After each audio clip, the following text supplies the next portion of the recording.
RUU perampasan aset itu memang inisiatif dari pemerintah dan terus kita dorong agar itu bisa segera diselesaikan oleh DPR. Dan ini prosesnya sudah berjalan. Kita harapkan dengan undang-undang perampasan aset itu ya akan memudahkan proses-proses utamanya dalam tindak pidana korupsi untuk menyelesaikan setelah terbukti karena payung hukumnya jelas. Ya, ini inisiatif pemerintah begitu kata Presiden. Sebelum kita bahas soal inisiatif pemerintah, saya minta ke Bung Teddy dulu. Bung Teddy, tadi kalau Mas Rey, Bung Margarito menyebutkan inilah potret jujur kondisi politik di negeri kita. Anda wakil Ketua Umum Partai Garuda nih yang akan berlaga juga nih di 2024. Setuju nggak dengan yang disampaikan tadi dua narasumber saya dan juga Pak Bambang Pacul bahwa kita ya wakil ketua partai? Ya, jadi beberapa hari lalu kami memberikan statement ya di media. Statementnya itu adalah anggota DPR itu bukan wakil rakyat. Bukan wakil rakyat? Anggota DPR adalah wakil partai politik. Lalu pertanyaannya, lalu pertanyaannya, lalu siapakah wakil rakyat? Wakil rakyat itu adalah partai politik. Tentu statement kami ini kan ya menimbulkan beberapa ini ya reaksi ya. Orang langsung berpikir wah kok begini ya gitu. Nah tentu kami harus menjelaskan dong. Nah, kami jelaskan bahwa kalian harus terima, saya sepakat dengan dua narasumber tadi gitu kan bahwa kita ini di konstitusi kita bahwa peserta ya pemilu legislatif untuk DPR itu adalah partai politik. Iya betul. Ya, bukan perseorangan. Kalau perseorangan apa? DPD. Ya, jadi kita bicara kalau perseorangan itu DPD. Nah, bagaimana amanah rakyat yang diserahkan ke para wakilnya ini kalau hanya kami jelaskan lagi bahwa begini. Coba kita lihat sejarah. Saya nggak bicara orde lama ya. Kita bicara bahwa orang yang protes ini mungkin sudah menjadi pemilih di orde baru. Ya. Di orde baru ketika itu ada nggak mereka memilih orang gitu. Ya. Milih partainya. Pasti kan memilih partainya. Ya. Lalu ketika masa reformasi, apakah masih memilih partainya? Ya, pemilu 2004 kita masih memilih partai. Ya, ketika memilih wakil rakyat, kita memilih partai. Dan sampai hari ini pun kita masih memilih partai, Mbak. 2009 itu kan ada putusan MK. Proporsional terbuka kita milih orangnya juga. Ya, ada orang yang di situ di 2009 partai. Baru itu ada untuk pemilu 2009 itu ada putusan MK yang menambahkan ya untuk dimasukkan ke dalam surat suara caleg-calegnya. Iya kan?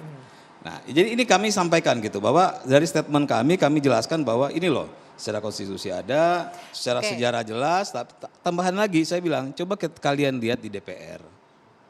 Apakah ada yang namanya fraksi rakyat?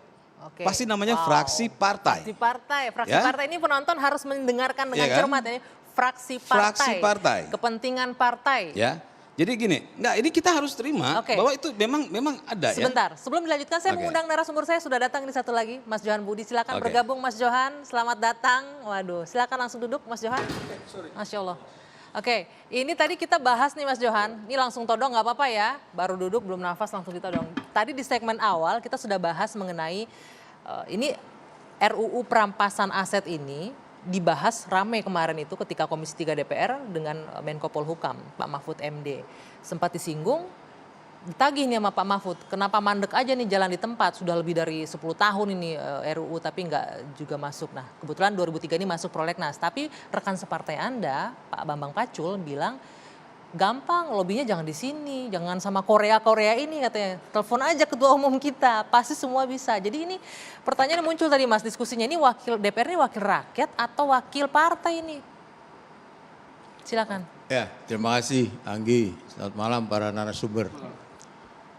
Jadi gini, saya tentu tidak bisa menjawab apakah yang disampaikan oleh Mas Bambang Pacul itu dalam konteks gurauan ataukah serius atau itu yang terjadi.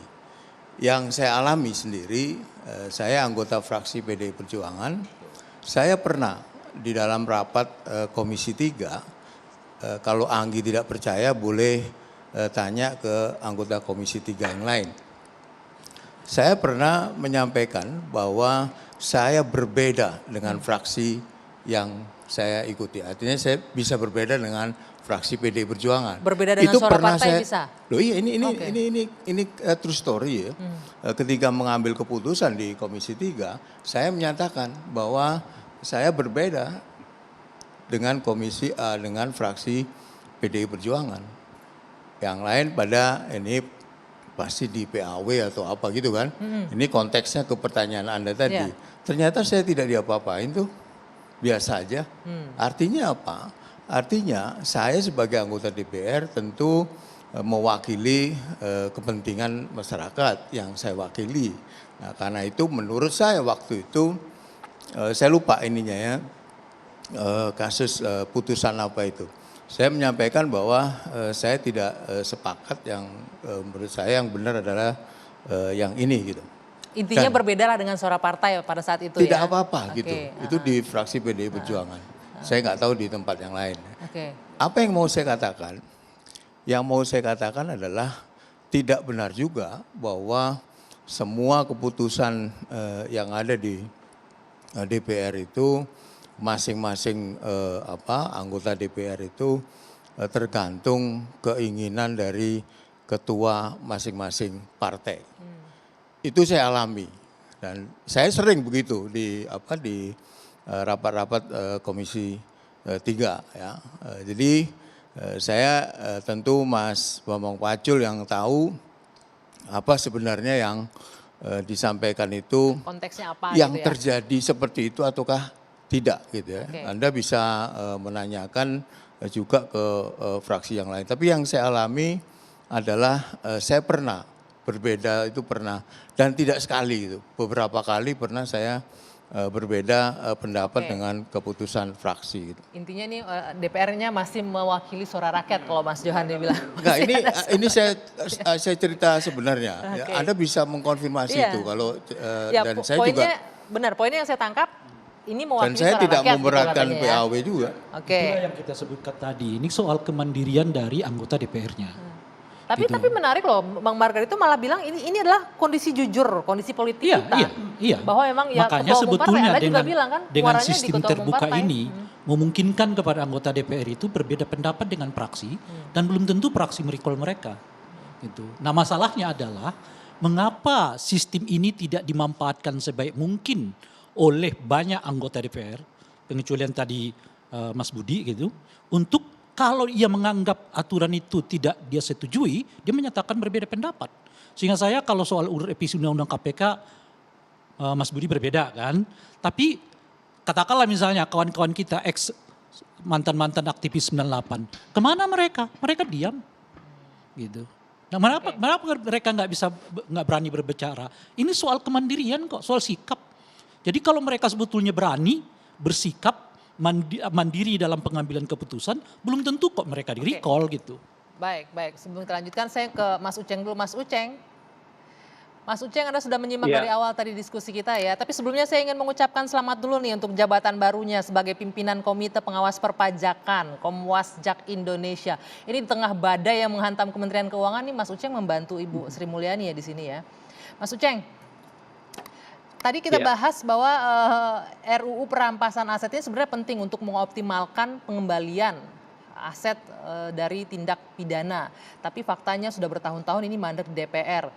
Nah baru kebuka nih pada beberapa waktu lalu bahwa RUU ini harusnya lobbynya nggak di anggota DPR, ternyata harus ke ketua umum partai. Respon Anda bagaimana? Iya, yang pertama kita kan harus tetap bilang bahwa DPR itu pasti perwakilan rakyat. Kalau bukan perwakilan rakyat namanya DPP, Dewan Perwakilan Partai kan. Saya kira kesan yang pertama tentu saja dia harus tetap perwakilan rakyat. Kedaulatan ada di tangan rakyat dan dilaksanakan menurut Undang-Undang Dasar. Itu sebabnya kita menyematkan dia ada nama DPR gitu.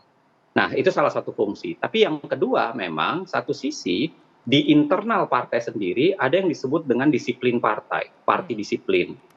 partai disiplin itu memang bagaimana sebuah partai bisa menjaga seberapa disiplin anggotanya di dalam satu partai. Dan itu satu hal yang penting juga kalau kita bicara soal teori kepartaian, parti disiplin itu penting.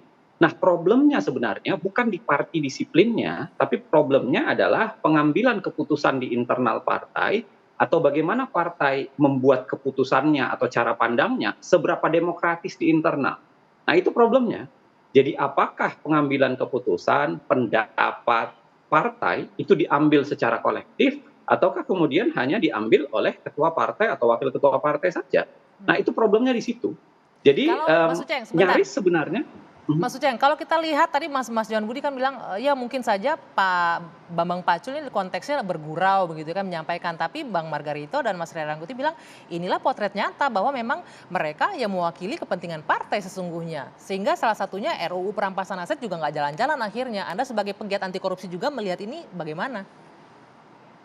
Sebenarnya tidak ada yang murni keliru dari pernyataan itu, karena satu bersandar pada lebih idealitas, satu bersandar pada lebih realitas. Ya. Saya udah bilang tadi bahwa disiplin partai itu penting, nggak boleh. Tetap dalam sebuah partai itu harus ada kesamaan visi dan disuarakan dalam satu konteks. Jadi partai itu harus disiplin, harus dijaga. Walaupun pada saat yang sama persoalannya itu bukan terletak pada disiplin partainya, tapi seberapa luas pengambilan keputusan. Misalnya nih, ketika PDIP mau menyusun pandangan terakhir soal undang-undang perampasan aset misalnya, maka seberapa demokratis itu dibangun? Apakah semua orang dilibatkan ataukah hanya menunggu petunjuk dari ketua partai saja? Apakah ada partai yang lebih luas? Biasanya ada partai yang lebih luas, tapi apakah ada partai yang lebih menunggu petunjuk ketua partai? Bisa juga begitu. Menarik, Mas Uceng, tahan dulu, nanti saya akan coba konfirmasi ke Mas Johan. Untuk RUU perampasan aset, apakah menunggu dari pimpinan partai atau dari keseluruhan suara dari anggota partainya? Usai jeda nanti kita lanjutkan sesaat lagi.